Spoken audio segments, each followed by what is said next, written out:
مسلمانوں کی زندگی میں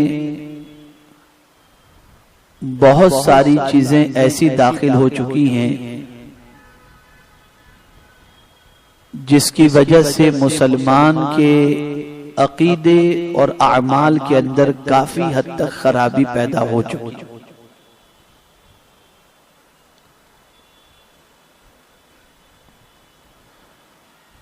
یہ بات اچھی طرح ذہن میں رکھیں کہ کسی بھی خرابی سے پہلے سوچ خراب ہوتی ہے۔ جب کسی کی سوچ خراب ہو جائے تو اس کا کردار بھی خراب ہو جاتا ہے، اس کی عادتیں بھی خراب ہو جاتی ہیں اور اس کے اعمال بھی خراب ہو جاتے ہیں۔ اور پوری دنیا اس وقت جو کوشش کر رہی ہے وہ یہی کر رہی ہے کہ مسلمانوں کی سوچ خراب ہو جائے۔ سوشل میڈیا ہو، الیکٹرانک میڈیا ہو یا پرنٹ میڈیا ہو، اس کے ذریعے اس وقت سوچ خراب کرنے کی مکمل کوشش کی جاتی ہے، اور کسی قوم کی تباہی کا سب سے بڑا سبب جو بنتا ہے وہ سوچ کا خراب ہو جانا اور فکر کا تباہ ہو جانا۔ اسی لیے ڈاکٹر اقبال نے کہا قوت فکر و عمل پہلے فنا ہوتی ہے، تب کسی قوم کی شوکت کو زوال آتا ہے۔ کوئی قوم پہلے زوال پذیر نہیں ہوتی، پہلے اس کی فکر اور اس کا عمل تباہ ہوتا ہے، پھر اس کے بعد وہ قوم تباہ ہو جاتی ہے اور برباد ہو جاتی ہے۔ آج ایک سوچ کے حوالے سے اگر میں گفتگو کروں تو میں یہ سمجھتا ہوں کہ یہ ایک فکر یا ایک سوچ کا مسئلہ نہیں ہے کہ مسلمانوں کی ایک معاملے کے اندر سوچ خراب ہو چکی ہے، بلکہ اب اگر میں یہ کہوں تو غلط نہ ہوگا کہ آج نام کا تو انسان، نام کے تو بہت سارے مسلمان ملیں گے، لیکن سوچ کے اعتبار سے مسلمان تلاش کریں تو بہت کم ایسے لوگ ملیں گے جن کی سوچ بھی اسلامی سوچ ہو۔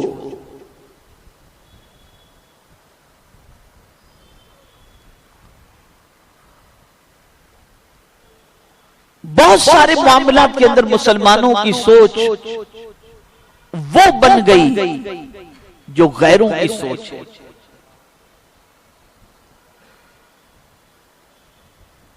اور انہی سوچ میں سے آج ایک سوچ کے متعلق، ایک فکر کے متعلق مجھے آپ کے سامنے گفتگو کرنی ہے تاکہ آپ محسوس کر سکیں کہ اللہ کے رسول صلی اللہ تعالی علیہ وسلم کے صحابہ، تابعین، اولیاء کاملین، ان کی زندگی کے اندر اطمینان، ان کی زندگی میں نیکیاں، ان کی عادات کے اندر اسلام کیوں چھلکتا نظر آتا تھا اور آج ہماری زندگی کے اندر یہ چیز کیوں نظر نہیں آتی۔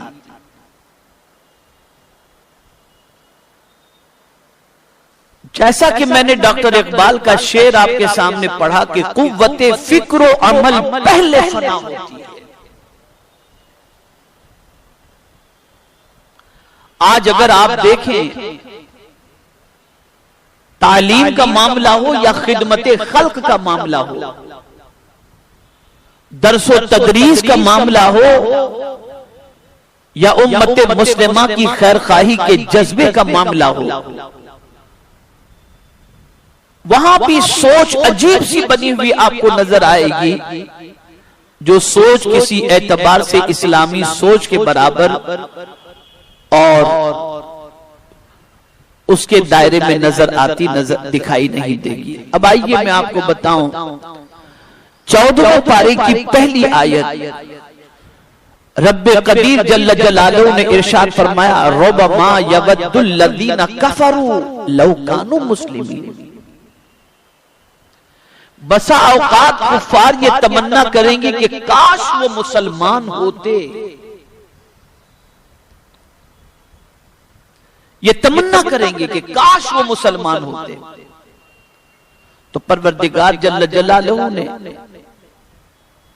ان کے حوالے سے حضور صلی اللہ علیہ وسلم کو ارشاد فرمایا، یعنی کفار کے حوالے سے، ذرہم یاکلوا ویتمتعوا ویلہہم الامل فسوف یعلمون. آپ ان کو کھانے میں اور دنیاوی زندگی کے فائدہ اٹھانے میں چھوڑ دیں اور ان کو ان کی امیدوں میں مشغول رہنے دیں، ان قریب وہ جان لیں گے. کھانے پینے اور دنیا کی زندگی میں مشغول رہنے دیں اور امیدوں کے اندر پڑے رہنے دیں، ان قریب وہ جان لیں گے. اب جو سمجھنا ہے وہ یہ ہے، کھانا پینا تو آپ کی سمجھ میں آ ہی گیا، امیدیں کیا ہیں؟ بس یہی سوچ مجھے آج آپ کی درست کرنی ہے. کافر کی سوچ لمبی امیدوں سے متعلق کیا ہے؟ تو یہ بات یاد رکھیں، کافر ہمیشہ یہ سوچتا ہے کہ اس دنیا کے لیے بہت کچھ کرو، ایسی زندگی کاٹیں گے، ایسے عیش موج کریں گے، ایسے محلات بنائیں گے، ایسے زندگی کاٹیں گے. اور صبح سے لے کر رات تک اگر کافر کسی چیز کے بارے میں سوچتا ہے اور امید لگا کر کے بیٹھتا ہے تو صرف دنیا کی.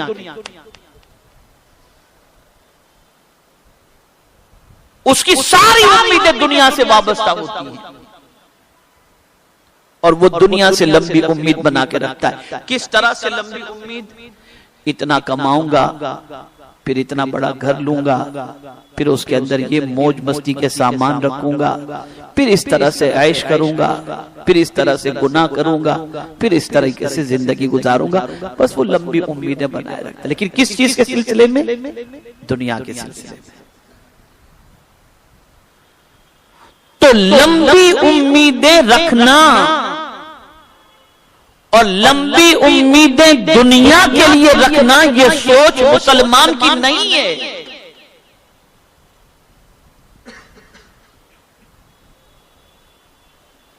یہ لمبی امیدیں دنیا کے سلسلے میں رکھنا یہ مسلمان کی سوچ نہیں ہے. مسلمان کی سوچ سب سے بڑی یہ ہے، وہ لمبی امیدیں تو رکھتا ہے لیکن آخرت کے بارے میں رکھتا ہے. میں اسے سمجھاؤں گا کہ کس اعتبار سے لمبی امیدیں دنیا کے اندر بھی درست ہیں اور کون سی لمبی امیدیں دنیا کے سلسلے میں درست نہیں. اسے بہت اچھی طرح سے آپ سمجھیں. اس نیت سے دنیا سے لمبی امیدیں رکھنا کہ مال کمائیں گے، عیش کریں گے، زندگی موج مستی میں گزاریں گے، کسی قسم کی ہمیں کوئی تکلیف نہیں آئے گی اور پیسے کے ذریعے جو کام چاہیں گے ہم کروا سکیں گے یا کر لیں گے. یہ سوچ صحیح نہیں. اب دوسرے اعتبار سے سوچ کیسے درست ہے؟ پیسے کمائیں گے، خوب دولت کمائیں گے، لیکن اس دولت کے ذریعے مسجد بنائیں گے، ہاسپٹل بنائیں گے، دارالعلوم بنائیں گے، یونیورسٹی بنائیں گے، مسافر خانہ بنائیں گے، کنویں کھدوائیں گے تاکہ اس دولت کے ذریعے ہم آخرت کا سامان تیار کر سکیں. اس نیت سے دولت کمانا اور اس کے لیے محنت کرنا یہ باعث ثواب ہے، باعث برکت ہے.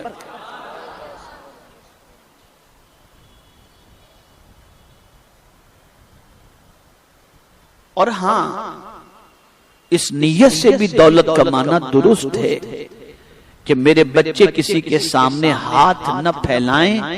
میں اس اعتبار سے اپنے بچے کے لیے مکان کا بھی انتظام کر دوں، کاروبار کا بھی انتظام کر دوں تاکہ میرے بچے مفلسی سے بچیں، تنگ دستی سے بچیں. یہ نیت بھی درست ہے، اس کے اندر کوئی مداخلے کی بات نہیں. اب میں آپ کو حدیث کی روشنی میں سمجھاتا ہوں. ایک مرتبہ درود شریف پڑھ لیں. اللہم صلی علی سیدنا و مولانا محمد معدن الجود والکرم و آلہ الکرام و ابنہ الکریم وبارک وسلم صلاۃ و سلام علیک یا سیدی یا رسول اللہ صلی اللہ تعالی علیہ وسلم۔ تو مستقبل سے امیدیں وابستہ کرنے کا جواز، یعنی فیوچر کے بارے میں لمبی امیدوں سے متعلق کس طریقے کی امیدیں جائز ہیں اس کو سماعت فرمائیں۔ حضور صلی اللہ تعالی علیہ وسلم نے فیوچر پلان بنایا،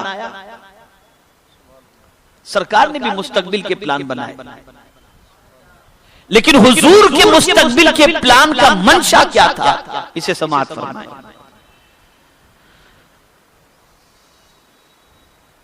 حضور صلی اللہ علیہ وسلم نے عمرہ کا منصوبہ بنایا تھا۔ کائے کا منصوبہ بنایا تھا؟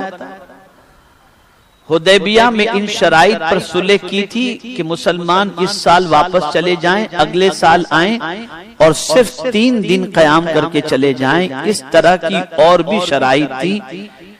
اب دیکھیے حضور صلی اللہ علیہ وسلم گئے عمرہ کے لیے، اور سرکار صلی اللہ علیہ وسلم اور صحابہ کرام علیہم الرضوان کو مقام حدیبیہ پر روک دیا گیا، اور سرکار صلی اللہ علیہ وسلم سے کچھ کنڈیشنز رکھی گئیں اور کہا گیا کہ اس سال تو ہم آپ کو عمرہ کرنے نہیں دیں گے، آپ واپس چلے جائیں۔ تو سرکار صلی اللہ تعالی علیہ وسلم نے صحابہ کرام علیہم الرضوان سے فرمایا کہ چلو چلتے ہیں، 1 سال کے بعد اپنے عمرہ کے لیے آئیں گے اور 3 دن سے زیادہ قیام نہیں کریں گے۔ یہ مستقبل کا پلان ناجائز نہیں ہے، یہ منصوبہ ناجائز نہیں، یہ درست ہے کہ جو بھی یہ فیوچر کا پلان بن رہا ہے یہ اللہ کی رضا کے لیے اور اللہ کی عبادت کے لیے بن رہا ہے۔ اسی طرح حضور صلی اللہ علیہ وسلم نے اپنی زیرہ گروی رکھ کر طعام خریدا، سرکار صلی اللہ علیہ وسلم نے اپنی زیرہ گروی رکھ دی اور اس کے عوض کے اندر حضور صلی اللہ علیہ وسلم نے کھانا خریدا کہ جب تمہیں تمہاری رقم ہم لوٹا دیں گے تم زیرہ ہماری واپس کر دینا۔ تو یہ سرکار کا فیوچر پلان تھا، اور حضور صلی اللہ علیہ وسلم نے یہ مستقبل کا منصوبہ بنایا اور مستقبل میں پیسے دینے کی امید سے سرکار نے زیرہ گروی رکھی۔ تو یہ اس طریقے کا کام بھی گناہ کا کام نہیں ہے، ضرورت پڑنے پر آدمی یہ چیز کر سکتا ہے، اور یہ مستقبل کا پلان اللہ کے رسول کی سنت کے اعتبار سے ثابت ہے، یہ گناہ نہیں۔